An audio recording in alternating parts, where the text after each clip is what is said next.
Hello and welcome. And today, of course, we have the privilege of speaking with Olushola Sanni, of course, a seasoned journalist and, of course, a political commentator, a public commentator also. Of course, we'll be looking at Nigerian politics in general. You're very much welcome, sir.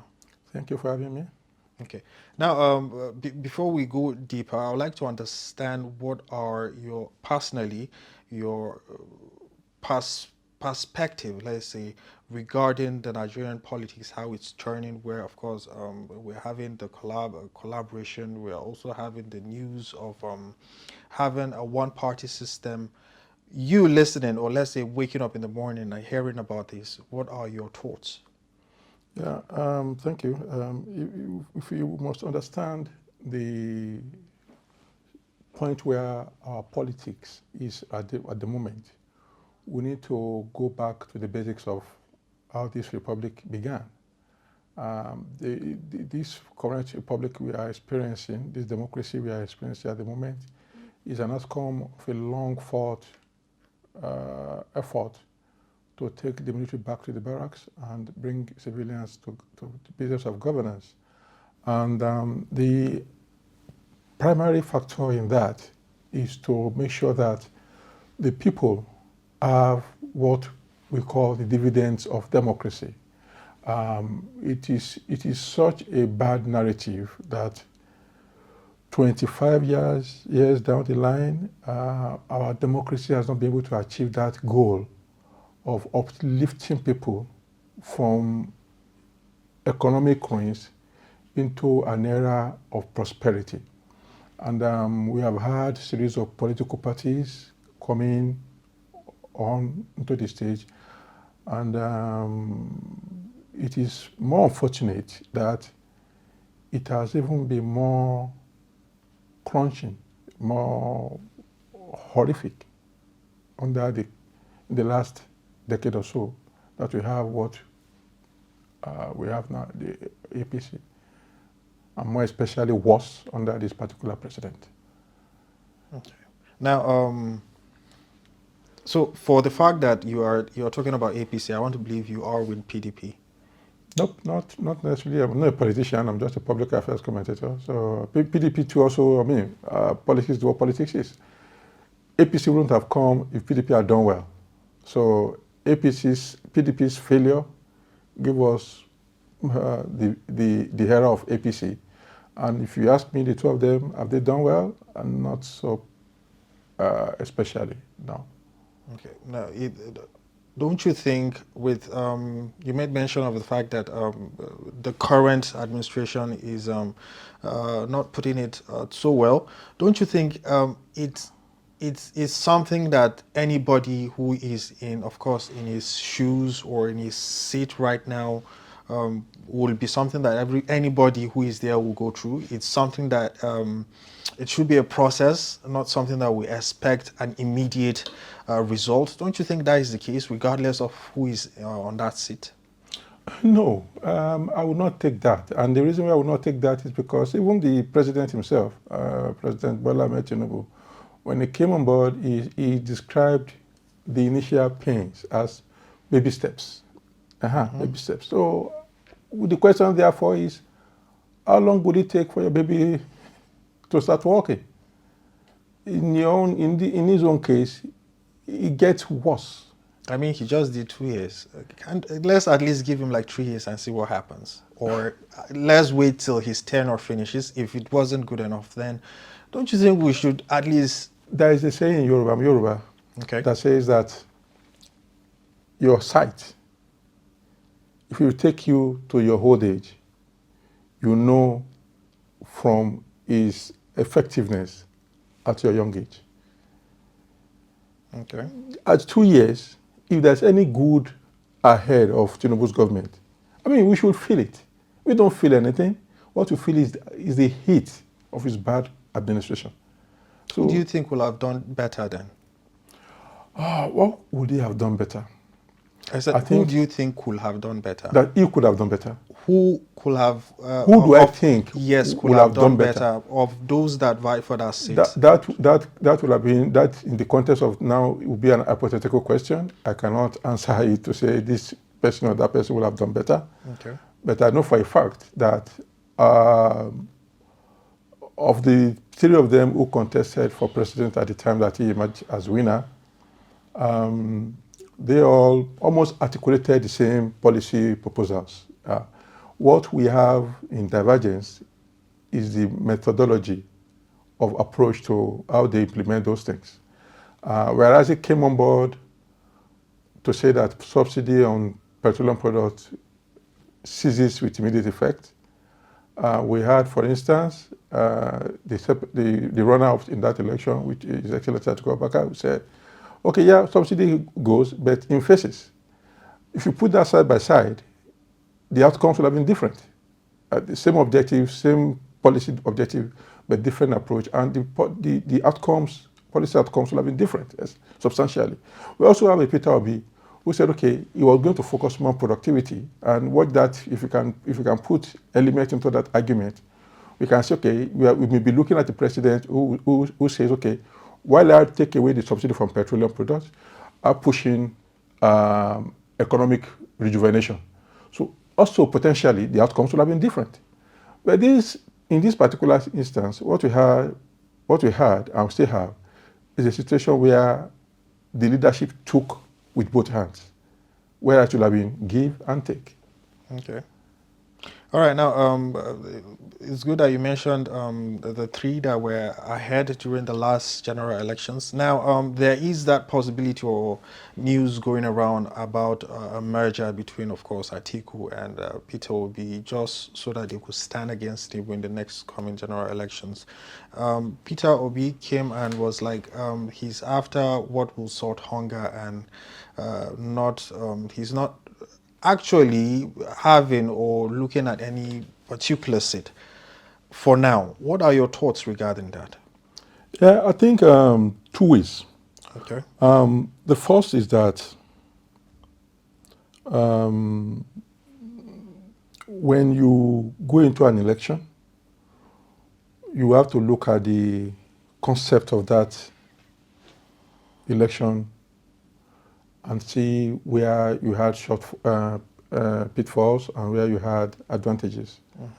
And I think, I'm thinking now, I'm assuming that the principal political actors in the opposition wing now felt that they needed, that if they had been united before the 2023 election, maybe the outcome of the election would have been different. And then after the elections, they felt the need to quickly mend their differences, come together and then present a common front to achieve the purpose of what you want to seek in an election, winning the election. And secondly, after that, is that you now look at the way the country is governed, the way the economy, foreign policy, there is, unless our democracy would not merit its name, an opposition in a system like this must necessarily be interested in how to salvage the country from the pathway that you are currently heading. So, like His Excellency Peter Obi said, that he's more interested in fighting hunger, reducing poverty, education, healthcare, those things. Yeah. So these are areas that the current administration has performed woefully, and you would not be surprised to hear opposition saying that these are the areas that they are interested in fixing. Okay. Also, there is, of course, the time when the APC national chairman made certain comments regarding one-party system in Nigeria and all that. What are your thoughts regarding that? Don't you think indirectly we are like heading towards that that direction? Yeah, that is not far-fetched. And if you look at the administration of President Tinubu and the current ruling party, you will see that they are more active in political engagements than they are in policy formulations and outcomes. So you see that more than often, you see them with billboards around major cities across the country. You see them amassing opposition leaders, maybe governors, senators, into their fold. And what we feel as a country, as citizens, is a pattern in which we feel the heat of their politics, and then we feel the misery of their policies. So when you combine the two together, it leads you to a narrative that we are beginning to witness, or there's an imagining political operator in town who doesn't care, who believes that the more power I can amass to win the next election, then the better it is for me and my ruling party. So technically speaking, all the necessary ingredients that we can use to measure a one-party state are already in our cooking pot. Now, you made mention of like Tinubu didn't put in place major policies, but don't you think there are, of course, policies that have somehow scaled through that are also still working now? For instance, well, of course, we have the national security overhaul, the procurement policies, the economic growth initiatives, the reform bills. These are things that are somewhat practical. Don't you think it's as if... That's funny. And of course, yes, he cleared the IMF loan. Okay, I would say it's funny because because you mentioned insecurity at first. I'm not sure that we have had this kind of below the belt margin of insecurity in the country. Not even in the turbulent days of the winding years of the PDP administration. Almost every day now is like it has become an happenstance where nobody even pays attention to them any longer. And if you ask me, has he performed well in that area? Woefully. He has not. He himself knows that he has not done well in that area. You mentioned other items in about economic indicators. You see, my brother, the important thing is that while the books can tell you different things about how they have done this, they have done that, the primary element of assessment for you and I, for every other citizen of this country, is Wuse market, Agbeni market in Ibadan, Onitsha market. That is where the real measures of policy outcomes can be assessed. And the fact that of what obtains in those markets are self-explanatory to the effect that he has performed woefully poor. We can quote any other macroeconomics indicators, but in the micro, the one that touches on the lives of ordinary people, is the failure. All right, now for situations where the 2027 general election comes, and of course there is merger, possibly if it should happen. Do you think that the merger, the group that merged together, that collaborated, stand a chance against, of course, the current administration? Like I said earlier, politicians, they do, I want to believe that they do, maybe we call them a post-mortem of what happened in the last election. And I believe that all of the efforts that they are putting into this coalition, merger, whatever nomenclature you choose to give to it, is to ensure that they come out in the next election more formidable, stronger, and potent enough to do the needful. Okay. Now, but also let's. This is just 2025, and of course we see how the political landscape is. It's already, the drums are already drumming, and it's really hard. What do you think we should expect come next year? Yeah, Which is of course just a year to the general elections. I think first and foremost, you have this kind of heightened political climate when there is a general low performance from the incumbent. So politicians in the opposition wing feel that there's an opportunity to explore in making sure that these ills are corrected. So that I think explains why we have this unusual and unprecedented hot climate politically. And of course, even the ruling party too has not helped matters. Like I said earlier, they are more effective in politics than in policies. And when they do that, you expect the opposition to respond in measure.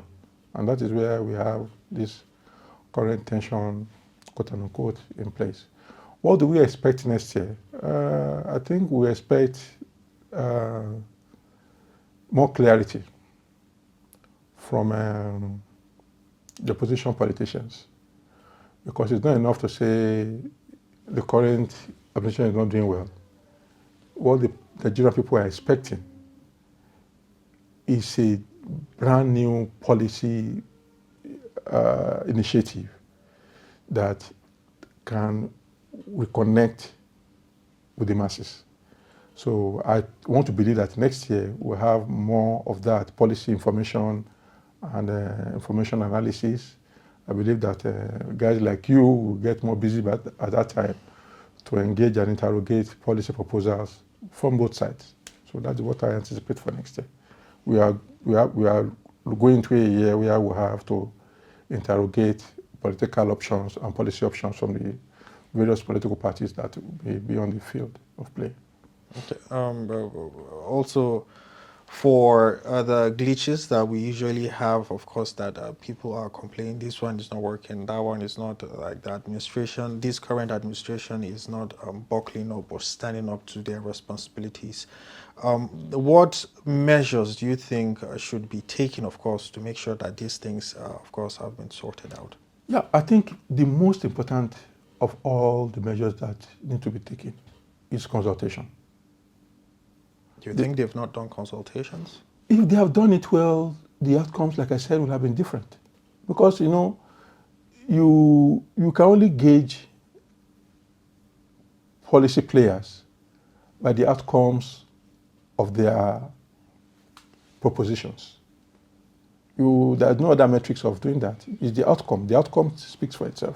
And before the outcome now is the process. I believe that they didn't employ the right process. And that is why we are having this kind of negative outcomes that we have. So I think that they should engage more, they should consult more, they should feel the pulse of the people more, and also have the people at the centerpiece of public policies. When your public policies are skewed towards party control, party supremacy, and winning the less elections, you cannot butter what you have now. But if you make your policies, if you make the masses, the people, the centerpiece of your public policies, I think we should have a better outcome than what we currently have. Okay, now on a final note, what are your, of course, expectations for the 2027 general elections that is coming? I think the 2027 general election presents Nigeria with yet another opportunity to profile their leadership and take the best decisions out of it. It has come clear to all of us that bad decisions on election day can have huge consequences. I think we've all seen that. And I want to expect that Nigerians will take the business of electing leadership more critically by making sure that there is a good number of turnout on election day, and also not just dismiss political conversations as politicians talking. I believe that the masses should engage more. Guys like you should engage more. When you press hard, you get finer quality. That is what my expectation of the public sphere in Nigeria as we head into the critical 2027 election. I think we need to be more busy with engaging the political actors. Like I said, when we press it hard, we get final outcomes. All right, thank you very much, Mr. Olushola Sanni. And of course, to you, our audience, my name is Philip Sliven. Do stay tuned for another fresh new episode.